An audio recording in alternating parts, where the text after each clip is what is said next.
he founded a new city. Now he remembers, he feels the new revolt. So we know that one of the people who writes to us about this is a historian called Cassius, and he writes like this: Hadrian founded a new city in Jerusalem in the place of one that had been destroyed and called it Ilia Capitolina. He also erected, instead of the temple of God, a temple to Zeus, Jupiter. So this may have been on the Temple Mount, we don't know. This act caused a hard and long war since it seemed a threat to the Jews, that foreigners will live in the city and pagan temples would be founded in it. So Cassius says actually that the revolt came after he founded the city. Eusebius actually said, on the contrary, he thinks that first of all the revolt started and then Hadrian founded the city. Probably Cassius is right that the city was founded before, even though if not all the buildings were built. Yes? They found from the Bar Kokhba revolt in one of the stashes of cash coins, which were, one was said on it the freedom of Judea, and the other one was Judea Capta. Exactly. So Eusebius was wrong. What? Eusebius. Eusebius was wrong. Exactly. So Cassius this is one of the correct. proofs the scholars use to say that Cassius was right and not Eusebius. According to Mishnah, the Mishnah says one of the tragedies of Tisha B'Av was that Karsha Yerushalayim. Said what? Karsha Yerushalayim, Jerusalem was plowed over. Ah, okay. That's in the Mishnah. Yeah, good. So maybe that reflects It is definitely referring reflection to this ceremony. Yes. The city was new city was founded in 130s. If it is after Bar Kokhba revolt. If it is after Bar Kokhba revolt, it should be 130 something, right? Exactly. So that's the question in research. Was the city founded, okay, and then the Bar Kokhba revolt broke out as a reaction to the founding of the city, to calling it Ilia Capitolina, or was there Hadrian came, he looked at the city, said, it's an interesting place, but continued his journey, and then the revolt broke out, and then he said, okay, I had enough with these Jews, I'm going to found a new city.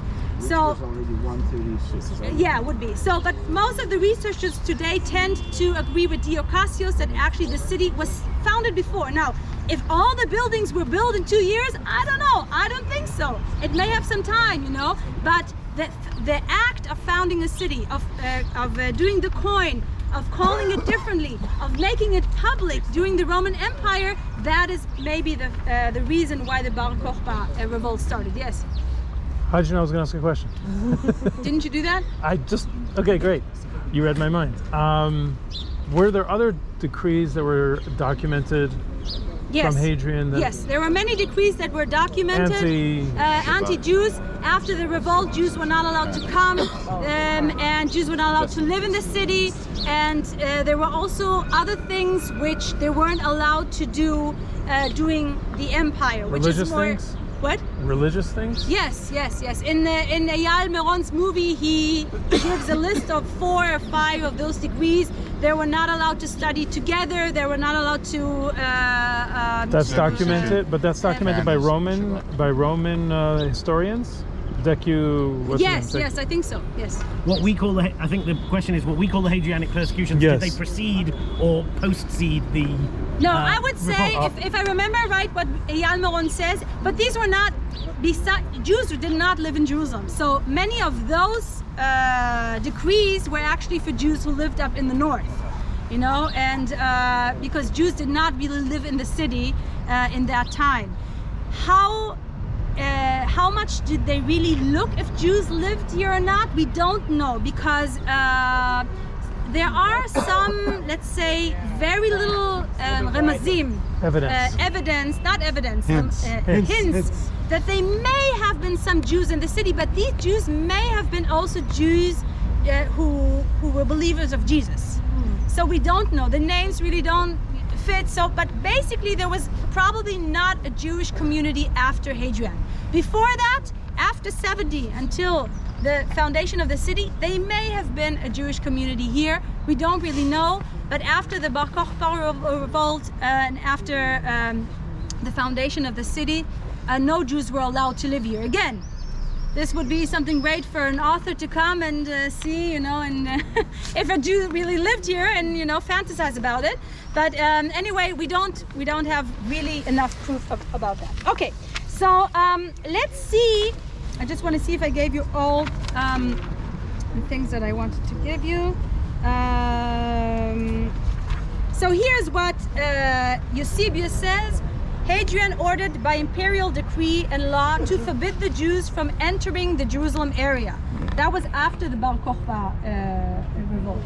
So that even from afar they could see the land of so that even from afar they could see the land of their ancestors.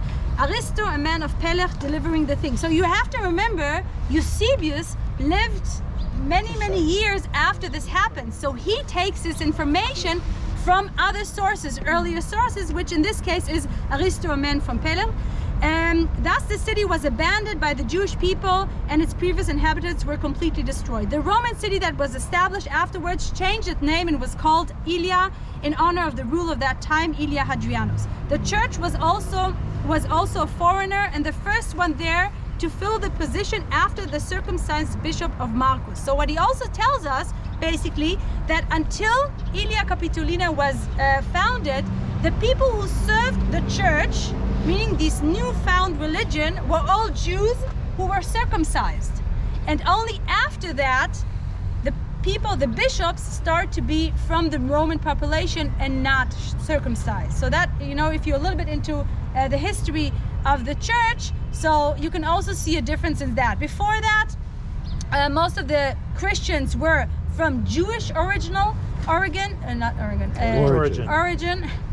and afterwards it was from pagan origin, not circumcised. Yes? Why wouldn't you say that they were still following certain Jewish laws, including circumcision? Why say that because Josephus says they were circumcised means they were born Jewish? No, it's Eusebius says. And yes. Eusebius, not Josephus. No, he says that until the city was founded, so we're talking about 70 after, right? Between 70 after and 130, most of the bishops in that time, the bishops of the community, of the new Christian founded community, were probably from the Jews. Were probably Jews who there was no church yet. I mean, it was. It's not. There was some. It was a group. People. It was a group of and people. what is the bishop in this group? The group called the church. Not yet. Later. No, I'm saying that historically, it's not so much our. It's not. Historically, Eusebius says that until the revolt, most of the bishops came from Jewish origin. After that, most of them were pagan. That's it. That's what he tells us. If it's true or not, we don't know. For Christians with a pagan Guys, let's listen to the teacher, okay? Thank you. Meaning that at the beginning, most of the Christians came from Jewish communities, right? We know that. That's nothing new to you, right? Yes. That's you're all on. So at the beginning, only around 100 CE, Christianity starts to, let's say, to expand into the other communities who lived here, which were pagan communities. Now,